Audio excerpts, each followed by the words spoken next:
Here's your Storm Track 7 forecast.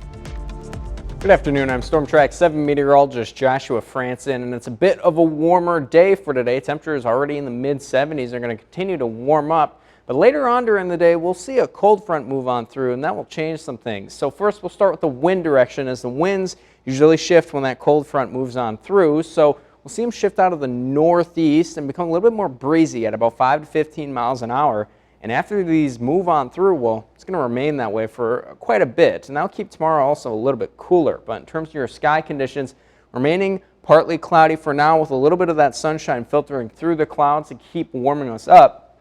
But then as that front slides on down from Minnesota, you'll start to notice a couple isolated showers popping up ahead of the front. And over throughout the afternoon and evening, we'll see some storms as well form along this front before eventually that front continues to drift across our area to help wipe out the cloud cover, and then we'll see the clouds decrease tonight. Skies clear to set up for a sunny day tomorrow. Pretty much no clouds at all, but a little bit cooler due to those northeasterly winds. And well, it won't be super cold, it'll be seasonal, hanging out in the upper 60s and 70s. A great day to get outside. So for today, temperatures hanging out in the 70s and 80s further off to the south. We'll see those showers and storms move through a little bit later in the afternoon, mainly around 4 p.m. onward, and then clearing out before 10 p.m. Tonight, dropping off into the 40s, may have a lingering shower, but that will eventually clear on out. And then into the day tomorrow, northeasterly winds remain at about 5 to 15. Temperatures hanging out in the upper 60s to lower 70s further off to the southwest.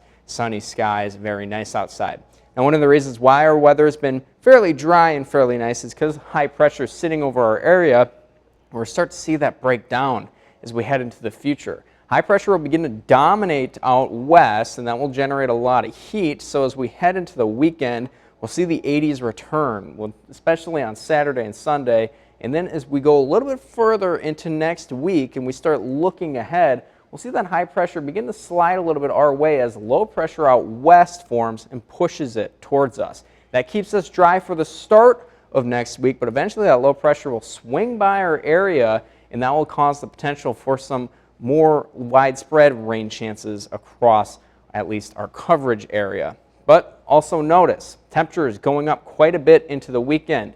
83 Saturday, 84 Sunday for Mother's Day, and that continues into next week as those winds shift out of the south. So we'll be a little bit more seasonal tomorrow, but after tomorrow things heat up pretty quickly. So there's your temperatures for tomorrow, hanging out in the upper 60s, lower 70s. Friday, hanging out in the 70s. And then we reach the 80s by the weekend. And Mother's Day, completely sunny with winds out of the south. It'll be a pretty nice day, maybe just a little bit warm. And as we head into next week, cloud cover begins to increase. And then we have some storm chances on Thursday and Friday as that low pressure approaches, hopefully bringing with it some more rainfall.